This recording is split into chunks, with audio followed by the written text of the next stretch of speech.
Okay. So hello everyone and welcome on this gorgeous so-called summer day in fall. Don't know how we've managed to get all these wonderful days of weather, but boy, we'll take them as compared to snow coming down. So welcome to a new year. We are continuing on from where we left off last year in the implementation presentations. For those of you who are new to us, welcome. And you have access to the ones that we already completed. We'll show a little bit about that information towards the end. But for now, what we're going to do today is unpack the first systems with you for kindergarten and share with you a little bit of resources and some background knowledge. And we're actually going to, if those of you have been following along with us, we tend to kind of change our formats just about every time we meet you, and this time is no different. We're going to approach it from what we think is probably the best perspective, and that is with the end in mind. So welcome aboard. My name is Chris Arski. I am one of the consultants with the CARC as well as the NRLC Consortia, and I have the absolute distinct pleasure of working with the best partner in the world, and I will let him introduce himself. Well, maybe that was great. Thanks, Chris, for that introduction. But anyway, yes, well, welcome everyone. Thanks for taking time out of your busy day, the start of the year, and as Chris mentioned earlier, it's such a gorgeous day. I am Ted Zeroni. I'm working with as a facilitator with the Edmonton Regional Learning Consortium, the ERLC, and it's a pleasure to be here with you. I'm talking to you from Sherwood Park this afternoon. Okay. So we're going to get started. We are going to begin, as we always do, with our land acknowledgement. And as we have in the past, tried to always incorporate something in the land acknowledgement that would be either for you, the teacher, to help build your own foundational knowledge, or something that you can also watch and share with students at the same time. And given that we are talking about Earth systems, the importance of land, what Earth gives us, gives back to us, this is an incredible little video, and we are going to show it. It's only 4 minutes long, so we're going to actually watch it, and then we'll begin with our land acknowledgement from there.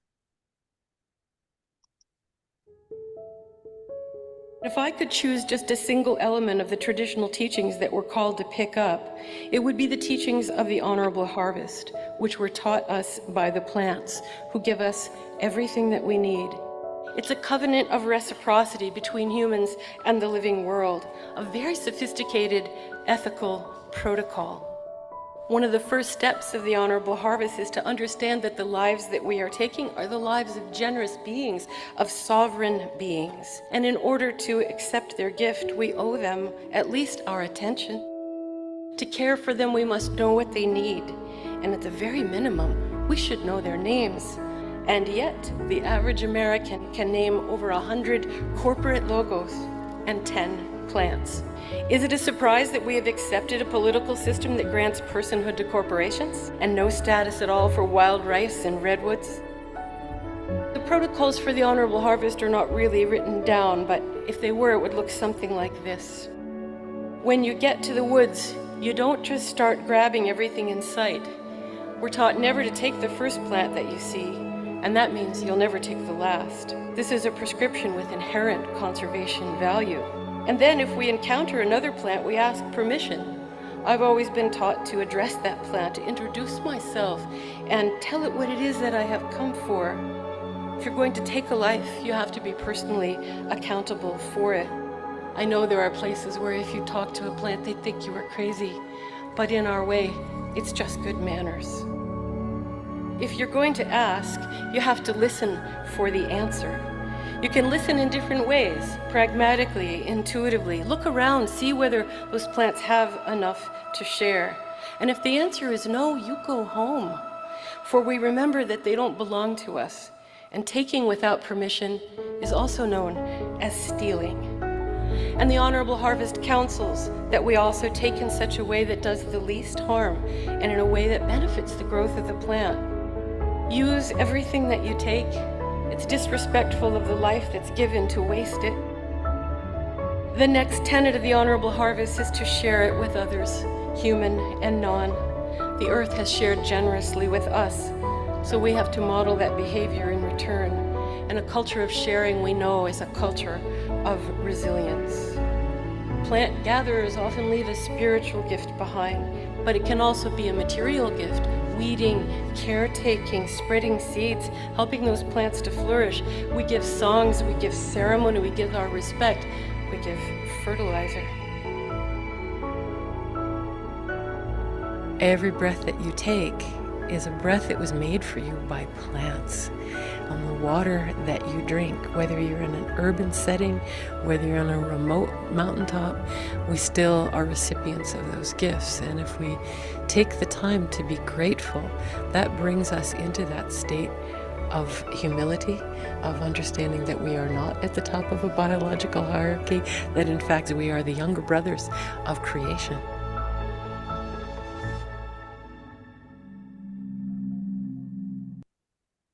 She is truly a storyteller. Her voice alone is just amazing. And I have to say, I could listen to her all day long. Just going to get us in a larger boy there. Okay, so I'm going to start with our land acknowledgement, and keeping in mind that we are coming from very diverse parts of the province. We recognize that all of you are from different treaties at the moment, so ours is a little bit more general in its statement. In a spirit of reconciliation, we want to acknowledge that this gathering takes place on traditional lands across the province of Alberta, home to many diverse First Nations, Métis, and Inuit peoples. We acknowledge that this land is a traditional meeting ground, giving voice to its original peoples and the story of creation of this country in a way that history has forgotten. So we're going to start today's session off with basically the reverse of what we've done in the past, and that is, what's the end in mind? What is it? What's our goal? What is it we want the students to learn? And then from there, we're going to work our way back and look at what are some ways that we can facilitate that those students will get there. So Ted's going to start us off, and then I'm going to jump in partway through. And take it away, Ted. Thanks, Chris. Chris has a slide of this spiraling curriculum, and I just want to take a moment to, again, just that big overarching view of the curriculum and how it's put together. Hopefully saying in a way that's a little bit different than we've said it in the past, just to, again, refresh where we're at with the understanding of the curriculum, because understanding how it's organized and how it's put together really empowers us, I think, to work with the curriculum in unique ways and to make it work best for our context and our students. So we're talking about a spiraling curriculum. We're talking about one, if you go to the next slide, Chris, that has a series of organizing ideas and especially the organizing ideas on knowledge and the understanding, the skills and processes. They weave in from grade to grade and from organizing idea to organizing idea. And when you look at all the other curricula, probably you'll find many of the knowledges or understanding skills and procedures, individual concepts, and of course the organizing ideas, sometimes even cross other curricula. So that's what we mean by the spiraling curriculum, ever growing kind of an understanding of things as we add on to it year after year. And I think we could see that conceptual growth by looking at the next series of slides. When we take a look at Earth systems from Created 3, we see that in kindergarten, we're introduced the idea of environment. We're introduced the idea that environment is made up of objects, but objects isn't new to Earth systems, really. Objects is from the matter, organizing ideas. So you see that spiraling effect happening. And same with senses. We're taking a look at environment and exploring with our senses, but senses is also covered in the matter organizing idea as well. And students are introduced to the concept of change. So we see that change, environments can change, and environments are made up of a variety of objects. So it can be natural, constructed, and of course, humans in the environment. As we go to grade 1, to the next slide, we add on to that understanding. With the environment comes some responsibility and in terms of care with it. So there's some interaction there. When it comes to change, we could take a look at slow change, such as the seasonal changes, and in terms of the appearance of nature and the behaviors of animals. Or there are sudden changes that happen in our environment as well. Grade 2, We expand that even more, and we see that some of the sudden changes can be day. That's fairly fast compared to a seasonal change or a yearly change. And those changes are related to the sun. And so you see the grade 2 concepts show up in orange. Further to the left, when we take a look at all the natural components or elements in the environment, they do, when we do get to grade 2, look at those from the lens of Earth's components. And then we have landforms as one of the components of the Earth, water bodies as well. And finally, when we get to grade 3, we take a closer look at the landforms and water bodies, and the emphasis on the Earth's surface and those two elements of the Earth's surface. So you look at examples in grade 3. We look at some of the causes of change in the Earth's surface as well. And that causes should be linked into the concept change from above, obviously, not directly to the Earth's surface. So you can see how everything becomes interconnected. And as the years go on, the concepts become more interconnected, and students' understanding of the idea of environment grows and grows with each day. Particularly for this organizing idea at kindergarten, a little bit more detail on this concept map about what we're looking at here. So this concept map is yours to use if you want to help with your planning to see where you are, because it does cover all the concepts taken in this organizing idea.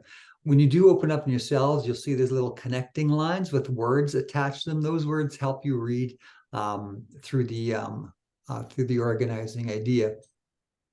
So, for example, if we were to take a look at environment and the connecting word to objects, it would read environment includes objects and includes humans. So that's there to help you read through it, to give you a big picture of what the kindergarten Earth systems is including. To give you the broader picture as well of how things are connected from kindergarten to grade 1, when you do get the slide deck, you will be able to, and on the ARPDC website is a link to this document that has all the grades and all the organizing ideas listed and the key concepts of how they are connected. One thing it's not connected or highlighted are the concepts. But when it comes to Earth systems, we know that environment shows up in kindergarten. It shows up again in grade 1, and it shows up further down the road in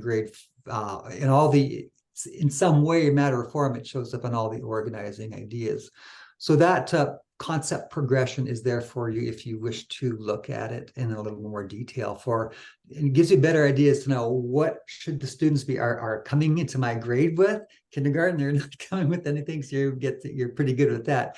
But then it gives you an idea of what are some of the important things that the kids in kindergarten need to carry over and then transfer into grade 1. So not only are there those concepts that spiral from organizing idea to grade, so do the skills and procedures. You've probably seen this slide before, and it's just this particular one is not the one I was referring to. I wasn't expecting the slide, but I'll stop and talk about the slide. I think it's important to understand the definition of skills and procedures. It's what students are expected to do to demonstrate their knowledge and understanding. So when we have kids to show us their understanding or knowledge, we're going to ask them a question. We're asking them to do something. And the next slide shows all the things that the curriculum asks students to do. Some of them appear in the learner outcomes. And if you take a look at this chart, you'll see there all the skills listed in the learner outcomes from K to 3. In the kindergarten grades, the verbs describe, examine, explore, interpret instructions show up as the learner outcome verbs. We know that the verbs don't only show up in the learner outcomes, they do show up in the cusps as well. And the next slide will give you an overview of all the skills and procedures that are found in the entire K to 3 curriculum. These are the most frequently used verbs. If you ever took a look through the curriculum from K to 3, you'll notice that sometimes there are some verbs that show up 1, 2, or 3 times. Those are not included. These are the most frequently used verbs from K to 3. And they're there to help you in your planning later on. I'll show you what I mean by what we need planning later on in the next slide. So when we take a look at the skills and procedures with one of the cusp lines, there are three that are used in one of the cusp lines, in the first cusp line, and that's to make observations about the environments, ask questions about the surrounding environments, and represent a local environment. But when you do take a look at all those skills, if students were to use those skills just in one or twice in an organizing idea, they're never going to become proficient at those skills. They're just going to be a one-off and that's it. And so when we take a look at this, and as we'll see later on, the more iterations we can give our students to work with a knowledge or understanding in more different ways, the greater the depth that knowledge or understanding becomes. So we can not only have them make observations about environments or ask questions about environments or represent an environment, if we go to the next slide, we could also have them do a few other things. They can compare environments. They can make and record observations about their surrounding environments. That's the observations above, but they can also record those observations in some way and describe a local environment. I've highlighted those in pink because those aren't in that cusp line as skills and procedures verbs, but if you can see, those highlighted pink ones are also on the most frequently used skills and procedure verbs for K to 3, including K. You'll see there's the dark pink column there where the kindergarten row that indicates that it's specifically mentioned in skills and procedure statement in some of the skills and procedure statements in kindergarten. So we're talking about skills and procedures, and we're not only stuck with just the ones they have there. They could want to give kids several iterations about practicing and to demonstrate and to learn that, get a deeper understanding of those things. We need to give them a variety of different things to do with it. So again, then when it comes to the understanding, again, that's all a spiraling component as well. Those understandings move from grade to grade. And what it simply is, again, is that all those concepts are put together in some meaningful order. And there's an example on the next slide again. I've shown you one in past examples, but here's another one from Earth Systems. We do know that environment is new in this kindergarten 1, and it's introduced right in Earth Systems. But senses, if you've read through this organizing idea, is also a key concept in this organizing idea. And that spirals in from the matter organizing idea, where it's really introduced. So if we were to take those two things, though, and put them in some logical, meaningful order, we can come up with several statements that might make a logical order out of them. We can say our senses help us appreciate the environment tingles our senses. Our environments can be used to explore using our senses. Our environments can be explored using our senses and wondered about. Environments can be explored using our senses and wondered about. Those concepts are connected in different ways to create 3 different understandings. The one that is in the kindergarten curriculum is the last one. It shows up in the first cusp line. So we can go to the next slide, Chris. You'll see it's written that way. The way it's actually written in the curriculum is environments can be explored and wondered about. I'm including using the senses because when you look at the knowledge piece below, we see that environments can be explored using the senses. That's the knowledge. And then it's translated into the understanding. So I think using the word senses in there is a good guide to keep that in mind when we're working with the understanding in particular. When it comes to all this then, because it's a spiraling curriculum, it's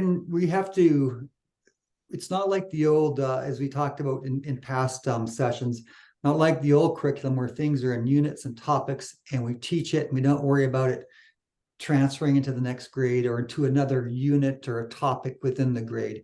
So the idea of transfer has to come into play when working with this new curriculum. And this is just a review then of those phases of learning and how we get to transfer.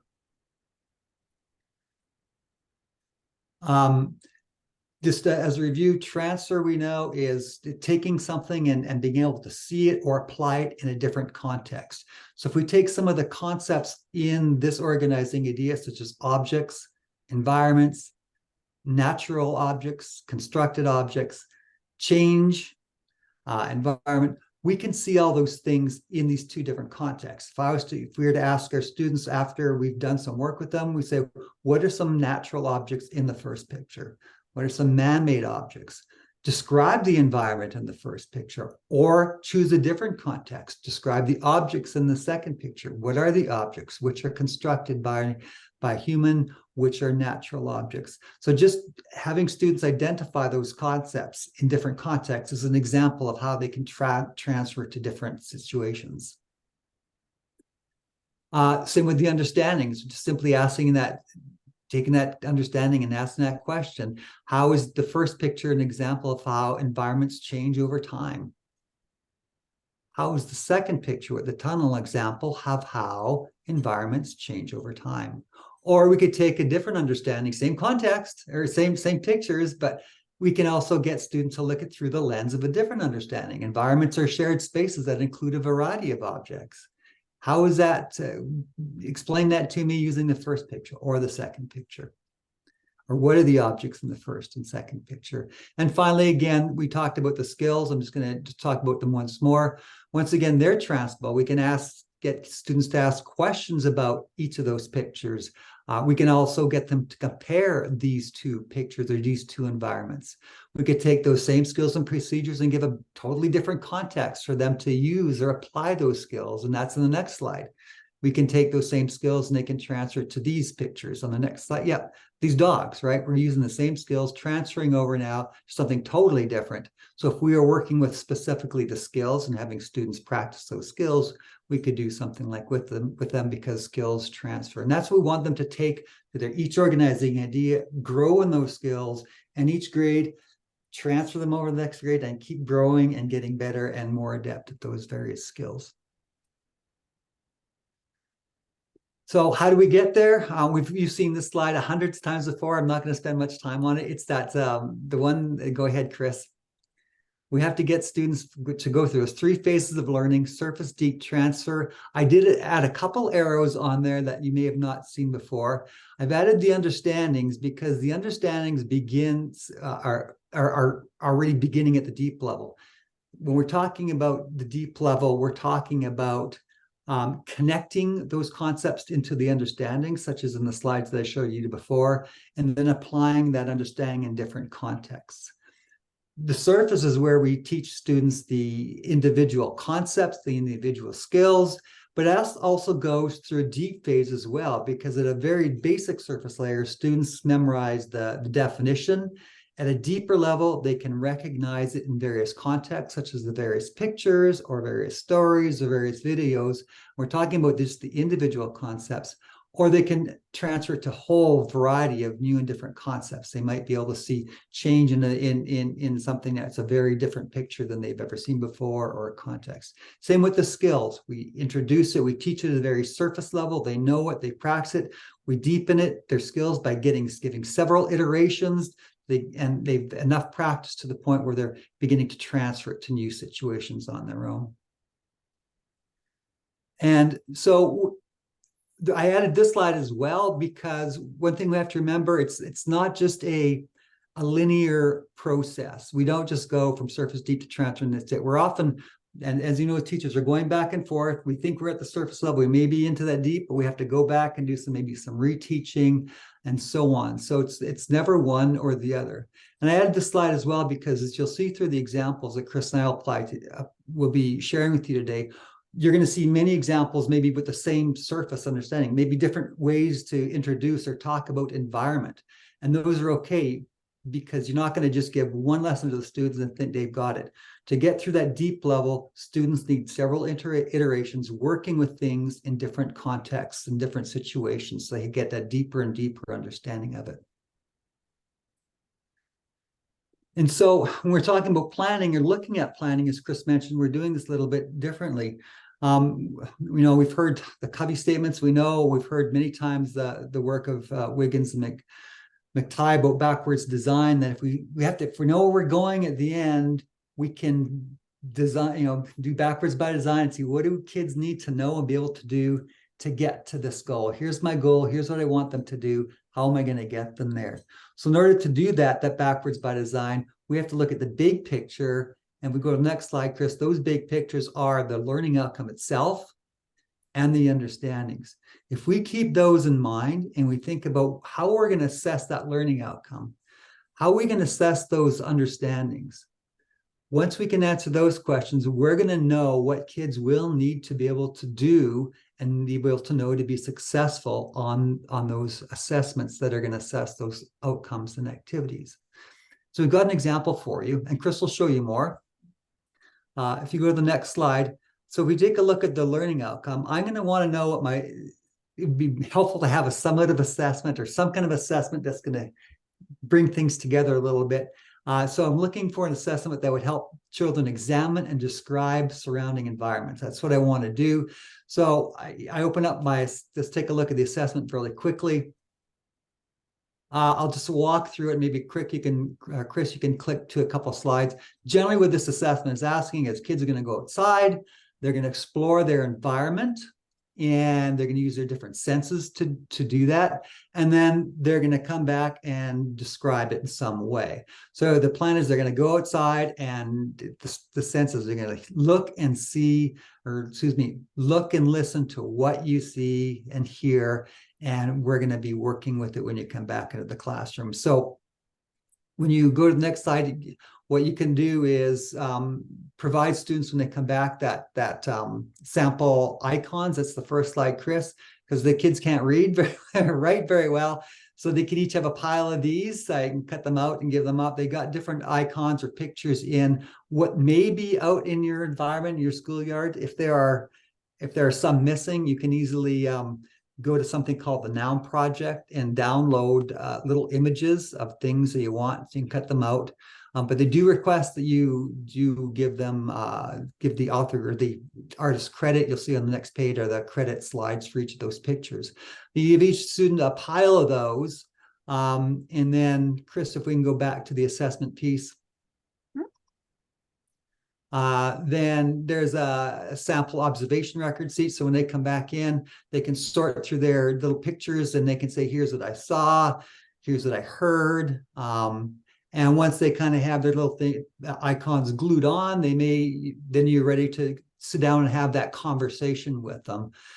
So Chris, if we can go back to that assessment piece and just go to that a rubric. So I'll ask them kind of, at that sheet that we just looked at on the second sheet, don't go back, Chris, but there are some questions you're going to ask the students. What did you see? What did you hear? There's some possible questions. You could change those around. It's totally editable, but you're going to be asking them some questions to see to what degree they were able to examine their environment using their senses. And then there is a 1-point rubric that you may want to use. So the criteria, of course, is in the middle, and on the left side, that's where we identified things where students may need to grow and things that glow, things that are really working well. And so based on that little chart that they filled in with their little icons and the discussion we have with them, we're going to ask them, what did you see out there? What did you hear? Ask them maybe to describe in detail. Of course, part of this ends with a representation where they draw the environment based on their observations. So because representation is one of the key skills in this as well. And then asking questions about it. So they're going to, if you could, no, not in this one, there's not the asking questions, sorry. Anyway, all those things, the criteria in the middle, and those are the ones that will be there for the final assessment. Now, in order for students to be successful at that, we have to go back to our slide deck. We have to ask ourselves, well, what do they need to know and be able to do to be successful with that? So if we go to the next slide, Chris, we'll see that there are some things they need to know what an environment is, what are senses, what's an observation. If they're going to describe, what's a description? They're going to be able to, maybe if I'm having them represent by a drawing, they're going to need practice to draw and make a representation by drawing something. Asking questions, they're going to need to describe, examine with their senses. They're going to need to make observations. And so what happens now are all these things that pop up in this final assessment are things that I say, these are the things, and you have to make sure the kids know and understand. So this is their setting me up to teach that stuff at the surface level because I know what my end is. Go ahead, Chris.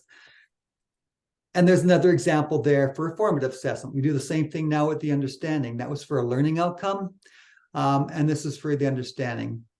We don't have to go through this one, but it's the same kind of an idea. I made up because it was hard to find a good video somewhere. I made one up. So if we're looking at the Earth systems where they examine and describe their surrounding environment, again, it's very similar to the outcome, but this is a specific understanding. This is an assessment I might have. A formative one is just showing them a video. This is a little short video clip and some questions associated with that. So again, something that might be done. And once I know, and the essentially similar skills and concepts will show up in here because they're just part of that larger summative assessment. But this is just a formative assessment at the understanding level to make sure students understand what observation is, they understand what environment is, they understand what using senses to make observations is, and so on. So this is just one of those that may come in handy for you, or I guess an example. But once again, once we know what the assessment is, we continue to ask ourselves, what do they need to know and be able to do to be successful in this assessment? So after looking at this, then the highlighting parts here are we know that the knowledge piece has a lot of information in there from that environment is new to kindergarten. So that's going to be a lot of learning for them. But there's some highlighted parts that are needed, but there are some unwritten parts that students will still need to know that aren't included, and that's such as describing, right? If we want them to describe, as the learning outcome says, that students examine and describe the surrounding environment, well, students need to know what a description is and how to describe. Maybe describing is going to be included with the representation. They're going to need to know what an observation is, because if they're going to examine, they're likely going to examine by making an observation. And I have asking questions in there because when we take a look at the understanding, environments can be explored and wondered about. And that means asking questions. So by taking a look at that, knowing what our assessment looks like, both summative and formative, that's going to give us an opportunity then to plan for and get some activities ready for the instructional piece. And although kindergarten doesn't include scientific method, this is one of those ones where teachers are saying, well, you know, I kind of don't see why we wouldn't have scientific method in kindergarten, but we don't, and that's fine. But when you're asking questions and you're collecting information, you're kind of already starting to work towards that. So having that sort of in the back of your mind is there. We don't have stats in kindergarten math. So it would be, again, there would be a disconnect if we had the word data and things like that. But we can definitely connect those pieces to furthering along the work that they're going to do in grade 1.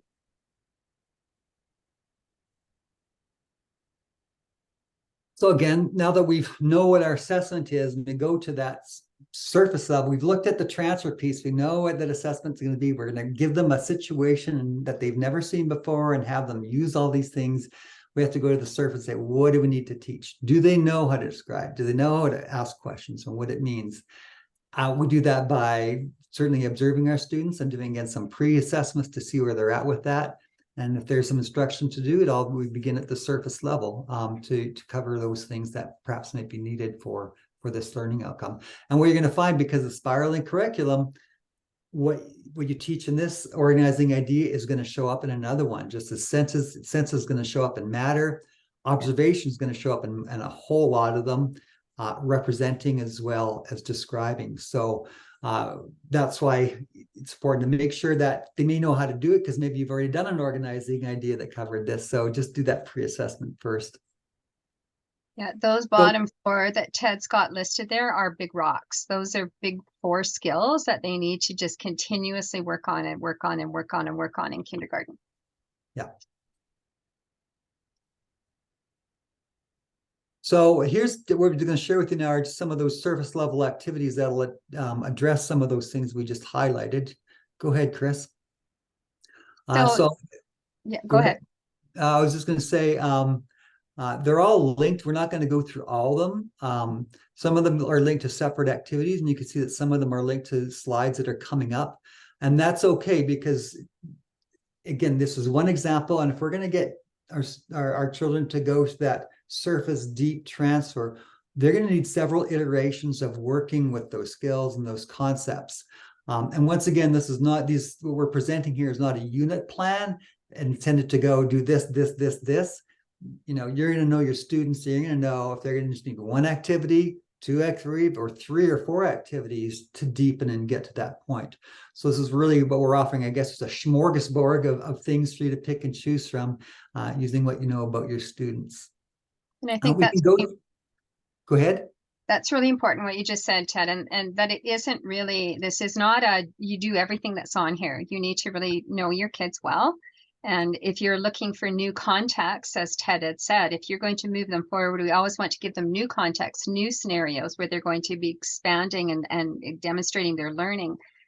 Hopefully you find a whole bunch of new ones in here that you can use. If you've kind of exhausted your arsenal of the things that you have around you, then maybe you can find some new ones in here, but it's not intended that you do everything. That was not the intent at all. No, and these activities that you see here, these are very surface. They're just introductory, just to help students to ask that, to identify, well, what is an environment, and have them come up with a definition. What is change? Maybe Chris, you could just click on the change one just as an example. Some of them are longer, some of them are shorter. But this uses the concept attainment, and a lot of these activities there's always a slide that explains not this particular concept attainment lesson, but what it means to do a concept attainment. So the instructions are to look at each of the sets of pictures on the next 4 slides. Each set is an example of change. And well, by looking at the examples, let's see if we could figure out what is change. So we can see a picture of a person there by some small trees and a person by some big trees. We could see that's an example of change, those 2 pictures together. Next slide. Got a glass, we got a broken glass. And next slide. And then after, the discussion would happen, what's happening, what do we see here? What does change mean? Kind of work together towards a definition of change.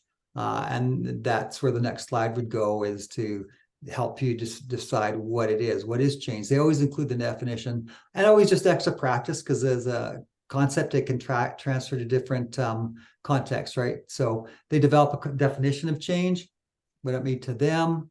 And then we kind of come to an agreement about what it means. It means to become different.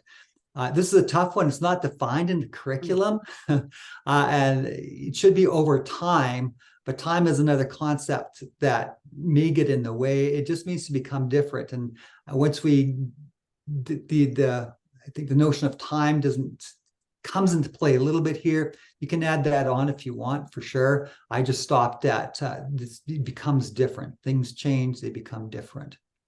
Now, of course, we're going to explore that a little bit more, because we're talking about sudden change later on, right, in the same organizing idea.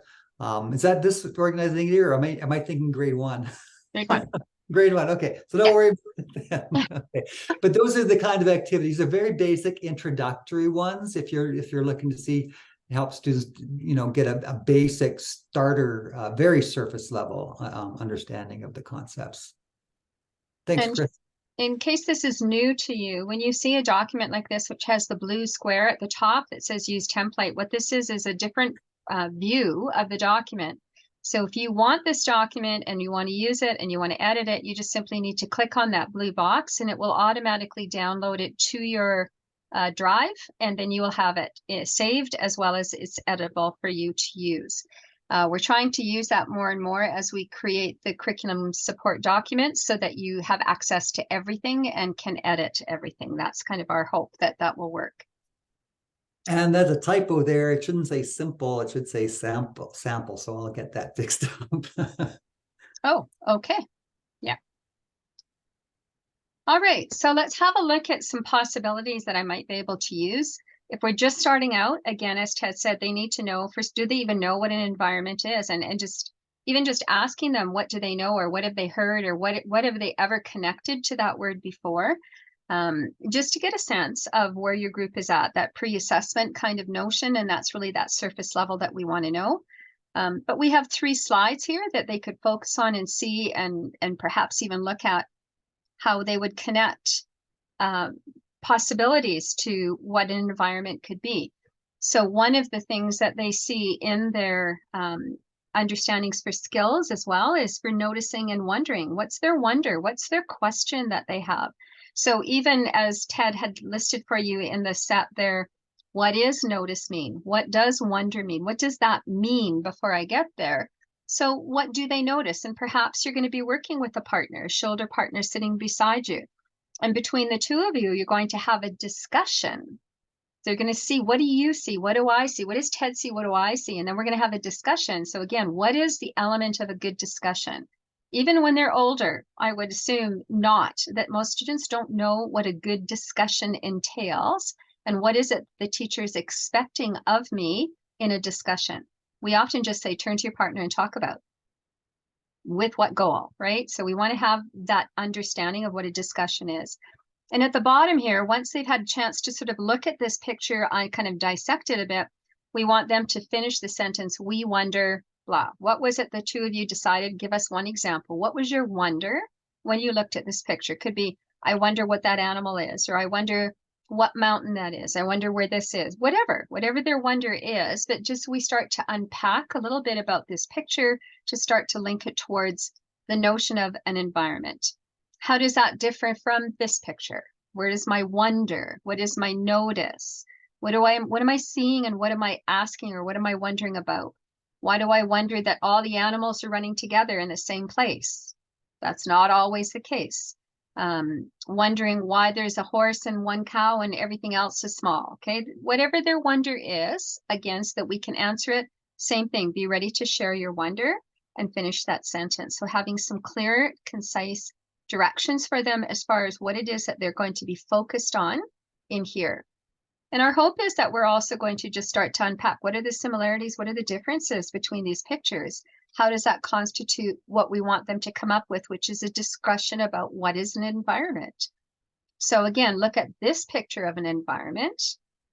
What is our wonder? One little guy, first time that he said, where are the children? Why are there no children in this picture? Which is a really good question. Like, typically you don't see a playground without kids running around in it. So it was a good wonder that he had. But again, it's what are their wonders? And they're going to ask that question. We wonder if we noticed. What did you notice? And eventually we're going to take these same pictures, and instead of talking about an environment, maybe we're going to talk about what is natural and what is man-made. So what's a natural piece? The parts that are growing that I didn't have anything to do with, the trees that are naturally growing. What are the man-made pieces? Obviously the turf, the actual playground itself. So I don't just have to use this for one setting of environment. Now I can unpack it even a little bit deeper and go into that. So that would be our starting point to see if they could come up with an explanation of what they think an environment would be. So what is your thoughts now? What do you think we should be talking about when we say environment? How would you describe it in your own words? Help prompting them, working together with them. And then we could even go one step further. And we could say, what if I put two of these and put them side by side after we've kind of unpacked what an environment might be, that it includes plants and animals, humans, they're made of man-made structures, they're made of natural things. What are some of the objects that are the same, and what are some of the things that are different in these environments? So do they recognize that some of the things are living, the animals are living, the trees are living? A lot of children miss the fact that the trees are alive. Do they recognize that there's a building here which would have been made by somebody as opposed to the actual land that's just sitting there and the animals that are grazing on it, versus here I have my obvious playground that's been made by someone? So again, it's having those conversations with them and just taking them outside. What do they have around the schoolyard that would allow them to make those contrasts of two different sort of local environments that they could look at and draw some conclusions from? What is this one? Are these objects natural? Are they man-made? Or is there both? And the one little guy that looked at this said, how did you get the bear to sit at the picnic table? And I said, well, I clearly did not take the bear and hold his hand or his paw and put him there. He just decided that was a good place to sit. But again, they're noticing that there's live, but there's also the table. Are they astute enough to pick up that there's bricks and a fireplace in the back? So what are the things that are natural? What are the things that are man-made? So we're talking about those obvious pieces that we want them to pick up on. And these would be just simple ones that we would do with them together, just to expose them to that surface level learning about those two different terms, and then working along from there. One of the graphics that that we found that might be helpful and even to have up in the classroom is any environment will have some component of natural and perhaps man-made. Not every environment has man-made in it, but definitely I need to have the natural product to make a man-made product. So I can't do one without the other. If I'm going to create it, I do need to use the natural products, but I don't have to have man-made in every environment. So again, that's an example that, can children think of an example of an environment that they've been in where there's no man-made of any kind, right? That they recognize or that they can see. So a formative for the surface level might be just going around, find in the hallway, in the classroom, in the library, in the gym, go outside. What are some natural and man-made examples that they're finding within their immediate location? And that was one of their outcomes, is within their own environment. So something that's reasonably close, reasonably easy for them to access. So to explore an environment means I need to have some way to describe that and some way to explore or to engage within that environment. And the best way to do that would be to use my senses. So if students have not yet done matter and done the senses, then we would have to go back and pick that up now if this is something that I was doing now. If not, we're going to take a few minutes to review those for sure. But when we explore our environments, I need a way to describe them. So that goes back to what Ted was talking about again. What is a description? Before you ask me to describe them, what is a description? What am you looking for? And we talk about the senses and how I can use the senses to describe the properties of things. Then again, that's going to be coming from matter. What are the properties of objects and how do we describe the properties of objects? So it links back into that whole notion one more time. So I could give them header cards. There's a different card sort here. It's hyperlinked right in this underlined piece where you can just print them off and ask them if they'd like to sort them based on the pictures that you've given them. So they should be able to identify the name of the sense, and then they could figure out which cards. And some of them might say, well, I think some of these might go with two of the senses. So then that's a really good question. How might I show that? So some of the kids will take them and put them in between the two and say they belong to this one and to that one. And that's really good thinking. It's not a big card sort. It's a small one, but it's more just entitled for review, if nothing else. All right, so if we've done some of that opening, we've got some of the sort of the foundational work done behind them. Let's look at some places where we can start to expand more of those opportunities, more of those scenarios where the students can get in and show us what they've learned from those initial conversations. And so in this case, what are some objects that are the same and different in each one? Which senses? What sense would you use to explore this one? What sense would you use to explore this one? So we saw them before, but we were talking about them in terms of man-made, and we're talking about them in terms of natural. We're talking about them in terms of an environment. Now we're going to take exactly the same scenario, but ask a new question. What sense would you use to explore them? What words would you use to describe them? So remember, the property is a property of an object. The description is a little bit, it describes the property. So we have to make sure that they're clear on those two terms. And again, that comes from our matter unit. Again, using my senses and environment in each of the pictures that follow, which of your senses would you use? Are there any objects in the picture that you would use more than one sense to identify? So again, a little bit deeper thinking and crossing over. And are there any items that would use all 5 of your assessments or senses? So again, we have some pictures. Going to a farmer's market, for example, what senses would you use? What would that sense tell you? What would you do with that sense? Would you pick it up? What would you be feeling for? The surface? Are you feeling for smoothness? Are you feeling for, is the firmness of a vegetable or a fruit or whatever it is that you're picking up? So asking them to articulate that, keeping in mind that not every child has ever been to a farmer's market, right? That might be a new scenario to them. So I might have to explain to them what a farmer's market is, first of all. What about if they go tobogganing, right? What senses would they be using if they're outside going tobogganing? How does that inform them? How does that give them a sense of their surrounding, their outside? How do they feel that it's cold versus hot? How do they know snow? What does snow feel like, etc.?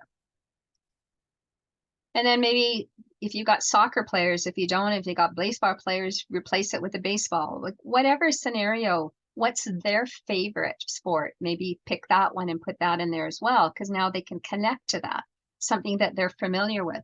So again, and I could even ask in here, what senses am I using? I could even ask, what is man-made and what is natural? I could ask that right in here. I see trees in the background. I see, well, obviously lots of things that are made, the clothing, the balls, the shoes, but can they identify those things?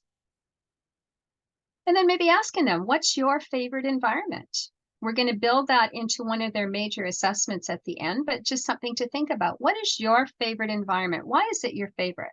What is it you like so much about that? Maybe they're skiers and they like the mountains. Maybe they are horseback riders and they love going through the bush, whatever, okay, whatever their environment is.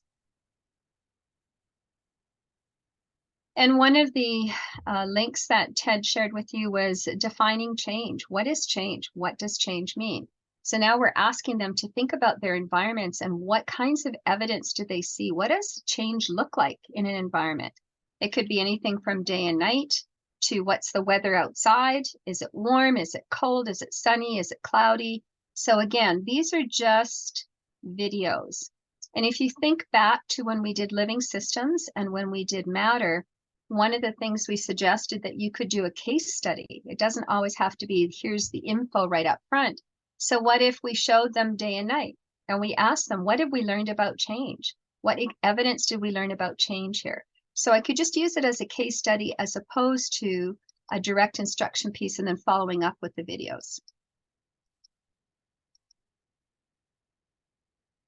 Again, here's some new environments.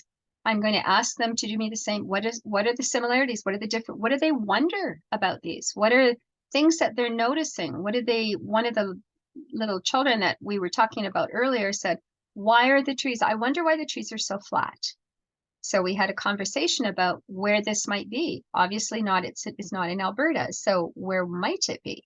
So why do you think the tree is doing that, right? So we talked about each of those pieces, but again, giving them the opportunity for notice, the opportunities for asking questions.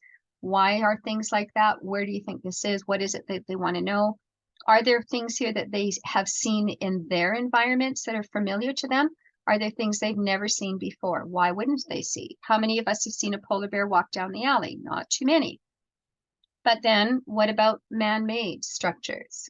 Which ones are they familiar with? What's close to their home that could be man-made that maybe isn't here? So it's those extra scenarios that you're looking for to give them new context to check for understanding. So one of the deep assessments that you might consider using was created by teachers from the Lethbridge School Division. And that was just going out on a walk or a scavenger hunt. And they have to find 5 man-made things and 5 natural things. So wherever you're going to take them, maybe it's a new scenario, new place, that would be great. So I find 5 of each, I bring them back, and I talk about what is it that made them man-made? What is it that's natural? Where did they come from to begin with? The other piece might be then I could even sort them. Are there any things that are common between them? What's the sorting rule? So science and math don't have to be different. We can do the same things at the same time, use that same application. One of their suggestions was changing it also into a cross-curricular and making it an art project. So could they take their 10 items that they collected and now create an art project out of it using their imagination, knowing they have 5 natural, 5 man-made? What would it look like? And then again, that piece of art, could they make a story about it? Could they tell a story about it? So we're just tying in the language arts and their ability to communicate at the same time. So using our competencies as we're moving through. So it's a neat little one. It's not a big one, but the potential to weave that through your cross-curricular is great and still meets our outcomes for science in a strong way. So again, that one we've already talked about. And when we look at man-made versus natural, the importance of natural, recognizing that natural offers so much to us, the saying that if we care for Mother Earth, that she will care for us, is one that you will often hear or see when you're reading Indigenous literature. And so what does that mean? We could ask the students, what do you think that means? What do you think Mother Earth looking after us, we look after her, she'll look after, what does that mean? So again, you might have to have a conversation about why do we call it Mother Earth? There are videos that explain why we call it Mother Earth. So if you need that, just let us know. But in any case, we have lots of connections here for you. When I look at the Earth, when I look at how Mother Earth is working with us and for us, I can have conversations or listen to honoring our land and people of the land. Both of these talk about, in this case, water and land. This one talks about the land itself. And again, makes connections for students. I'm not sure that you necessarily would have to do a ton of work with this. We might ask questions later about what the environment was they were talking about. I could link it in there. There's a bit of a write-up just below here for the people of the land that may or may not be helpful to you. They're a little bit over their heads, but they understand what goes on for sure in the video itself. Another resource that you may already have in your possession is one called the Learning Circle. This is a free booklet that you can download. The link is right here. And it will tell the story about Crow and Little Bear. And what they do is they talk about the respect of each other and the respect for land. So it's a nice little story that ties well into our organizing idea. There is also in the same booklet, pages 18 to 26, talk about seasons. The majority of it fits with what you're doing in grade 1 more so than it does in kindergarten. But because we talk about change, that's a great way to introduce it. You don't have to get into the technicalities of the seasons, but definitely it would be a great model and demonstration for change. So when I look at transfer, again, this will depend on you and what you've used for examples already with the students. This is just an idea. It's not the end all be all. But I might want to say to students, remember the question we asked them, what was your favorite environment? Why don't we bring that back now and say, can you design your favorite environment or an environment? Use plasticine, Play-Doh, Lego, like whatever would be appropriate or combinations thereof. Draw a picture. What does their favorite environment look like? And if they're not sure about what the word environment is, again, you can click this on and this will just give them pictures of an environment. It won't give them any other information, just to prompt their thinking. And then why is this your favorite environment? What's in this environment that makes it such a favorite for you? So again, we're asking them to be in tune with this environment. We're asking them to think about even their senses, how they connect with it. Is your environment man-made or natural? So where is it? What kind of an environment? Does it have both? Do they know that there's both of those elements in their favorite environment? What senses do they use in their environment? Is there one more than others that they would use, or a couple more than others? And how would you make sure that your environment is cared and respected? Comes out of the conversations and the videos that they watch on the Indigenous learning and the respect of Mother Earth. So how are they making sure, or how could they make sure? What are some things that they think they could help to make sure that their environment is cared for and protected, not damaged? So a typical example might be even to show them a picture of a park bench that's been spray painted, or the side of a building that's got spray paint all over it. So how is that being disrespectful? How could we make this respectful, right? Just giving them some samples that they could go with. We also have, again, Ange Deering. She is back and working again on your behalf. She has created videos for you again that link directly to kindergarten, earth science. What are some things I could teach that directly bring computing science into my kindergarten class in earth science? So if you haven't watched anything about her already, the bottom one connects you to what is computing science in kindergarten. So if you've been a while, you might want to refresh your memory, go to the bottom link. If you're looking for how do I connect it to Earth Systems, you are welcome to use her slide deck, you're welcome to use her activities, or you're welcome just to watch it and make your own, whichever works for you. And then to follow up, we have a number of different resources that may or may not be of help to you. Depends on what you have available. So you have a lot of different sites that you can go to. We're going to go to the New Learn Alberta one in just a second. But you have a lot of different places here. Sparklebox, we've seen that before, both in math and in science. And this one allows you to download displays and headers, and there's some worksheets in there, but that's really the intent, is more to help support the building of some kinds of activities that you want to do with the students. Again, all free. You just need to Google what topic you want.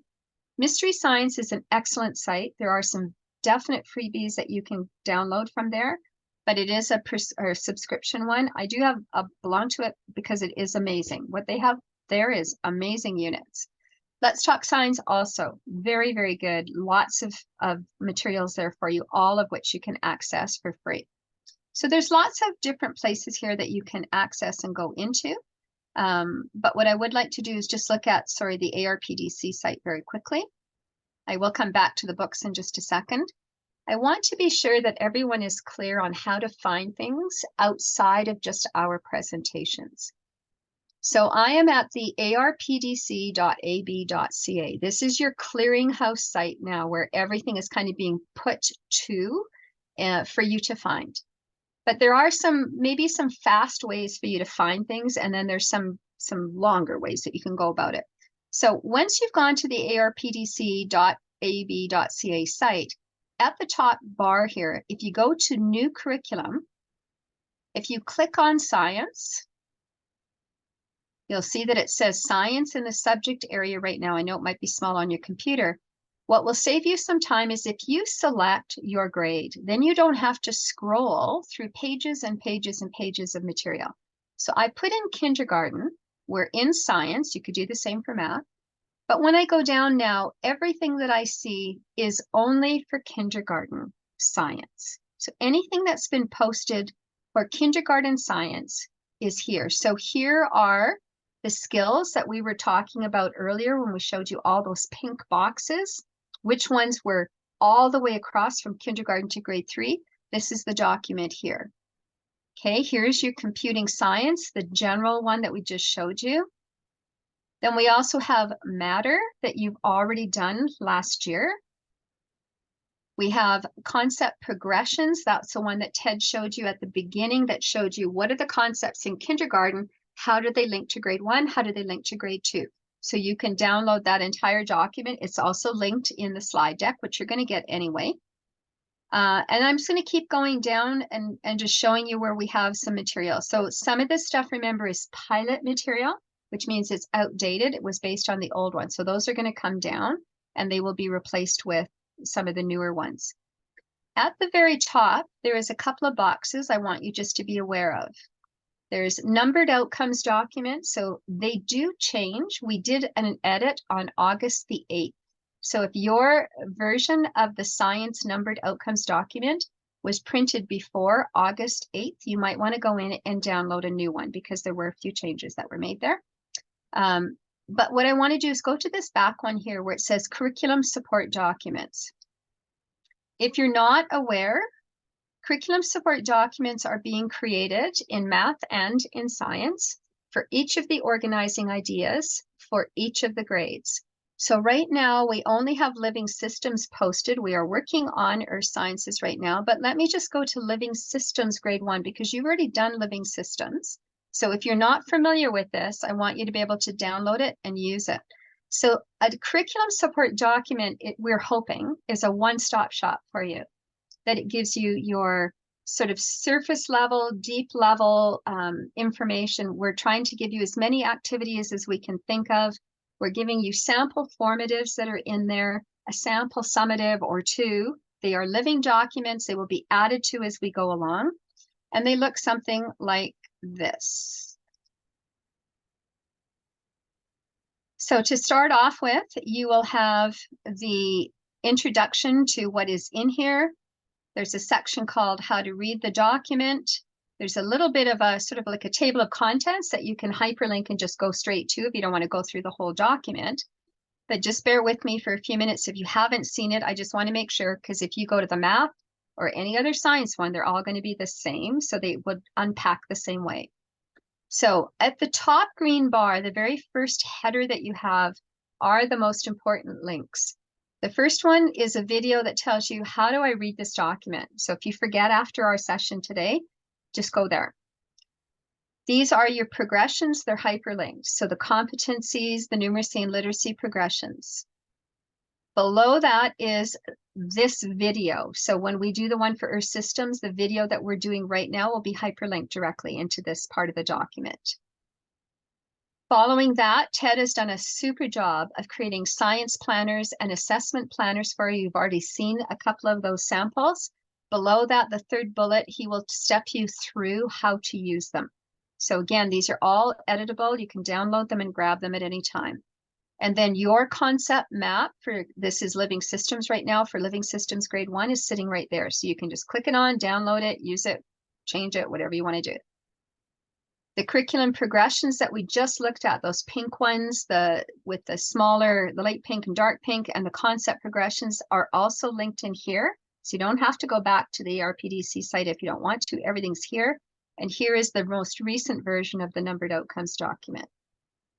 Below that, you will have the organizing idea, guiding question, learner outcome, an explanation of what does transfer mean in assessment, a quick video on what is surface deep and transfer. And here are some sample summative assessments that you are welcome to use, edit, use part of, don't use, look at, whatever. These are, nothing here is mandatory. It's just there for you to use. Below that, you will have for each of the cusps. So every time we have a row of cusps, you will have misconceptions, prerequisite knowledge, misconceptions, I know, I can statements, I understand statements, and the vocabulary that goes with that row of cusps. And then below that is kind of the big stuff that lives in here, and that would be, here we've already broken up the cusps for you. The knowledge, understanding, skills, and procedures have been kind of broken up into, these are the pieces that are going together typically for surface level teaching to start with. Here's some surface level activities that you can use, some of which you just saw, some of them are very new. We can't put everything in our video. Here are some deeper ones still on the surface level, but how do I get them to go a little bit further? Again, you can use any, all, some, none, whatever. Here is your column for the scientific method as well as computing science. Those are the links. The same one that we linked for you in the video is also linked in here. And here's some sample formatives that you're welcome to use any way you want. They're different than the ones that you had in the video. Below that, you have the next row of your understanding and skills and procedures, which are more typically, in this case, an example of the deep combinations. Here's some example of deep activities that you could use to further their understanding, some formative assessment that goes with that. And then below that row of cusp, you have resources. So these are resources that were developed by other school divisions. We also have the, Karen Bloomhagen has gone in and linked any, if there's anyone that matches to your kindergarten, which there aren't too many in the gizmos, she'll put them in here. You don't have to go look for them, they're there. You also have additional websites for the Indigenous related as well as general related. And these general ones, some of them will show up for every organizing idea, some of them just for Earth Systems. Again, you are welcome to use any and all in here, and we tried to give you a bit of a descriptor, especially if they gave us permission to use anything that they have. Below that, you have something called primary connections. And primary connections is units that were developed by Australia, but they have such a tight link to our organizing ideas that where we can find a match, we have put them in here, the names of them. We've given you a bit of a descriptor. If there's a match there, I strongly encourage you to go have a look at them, because when you click them on, you will find they have slide decks, they have instructions, they have lesson plans, they have activities, they have assessment. It's like a one-stop shop of everything. So have a look to see if there is one. If there isn't one for primary connections, I'm trying to find some other ones that we can put in there. These are living documents. That's why you see the watermark in progress. We will continue to update these on a regular basis. So that was just the first row of cusps. Now you have the second, the third, the fourth, however many there are. You will see a repeat of different activities for each of the cusps, following with all the resources that fit to that row of cusps, etc., etc., etc. As you keep going all the way down to the bottom is a section called Literature Connections. So what are some books that we have found? What are the outcomes? Which cusp row does the book fit to? If you're looking to build your library or your librarian's looking for ideas, they can come here. We've given them all the information. We've given them the ISBN number. We also put in here whether it's an EPIC book. So if those of you are not familiar with EPIC books, you can go and open them up and read them with the students. You don't actually have to buy them. So that would be another source that you would be able to do. So these are books that fit really well with living systems. This is what it will look like when the earth systems are done as well. So you will have a similar document for earth systems, a similar one for matter, a similar one for energy. So our hope is that when you get all of these put together, that gives you at least initially, until you kind of get your feet under you with the new science curriculum, you feel like you have enough places to go to get some information. Okay, so that's the intent of the curriculum support document. So on the rest of the slide deck, you have just suggestions. Some of you may have Under One Sun as a resource in your school or system. If you do, bring those out because that fits very well into Earth systems as well. Especially the little books that you have in there, most of them will fit very well, especially Mother Earth. Those ones are great for this one. If you have this resource in your library called Keepers of the Earth, these are legends and stories. They are from the US, so they have a slightly different twist to them, a little different vision of the story and the legends, but still we can use them. We just need to be selective and know that we're going to find differences in stories, and that's okay for children to hear. From the Grandmother Grandfather series, there's the fire ceremonies. That would be a great book in here. Water Protectors, that's a great book. It also is a read aloud if you look it up on the internet. The Walk is a story about where they walk through the bush and they see the 7 animals. They talk about what they see in the forest. The elders talking to the child and they're making note of that. That's a great story to read to students. As is The Elders Are Watching. That's another wonderful book for them to have a story. The elders are watching to see how are we using the land? How are we being fair and keeping Mother Earth safe? These ones could be used very generally in kindergarten, but they're most appropriate for grades 2 and 3. But I'm just putting them here because they do touch on some things that you talk about, but they don't, the whole book wouldn't. This one definitely would fit well. Why Should I Save Water would be a good one when we talk about protecting Mother Earth. So we are in this week right now for Earth Systems, and it's not until November that we come back and we'll be doing energy. And then that will be the last one that we do for K to 3 because you do not do space. So that would be the finish. You would have all of the organizing ideas then, and then you can kind of sort of pick and choose how you want to go about going through the materials. So as always, if you have any questions, please don't hesitate to email either one of us and we'll be glad to help you out or share whatever we have if you're looking for something. I'm going to stop the recording, but if there's any questions, I know people are not always comfortable with us being recorded. So let me just get this here. Chris, I just have a comment. Yes. What I did is I'm not too sure what kind of a time lag we'll have when this session gets posted or not. So what I did was I PDF the slide deck already, and I'm wondering if it might be a good time to share that right now for those people who are here, so they at least have Sure. that. Why don't we throw it into the chat box? All right, it's there. Here we go. All right. Oh, awesome. Grab that link from the chat box.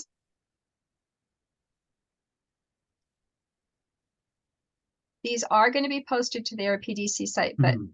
there is a bit of a lag in time for sure.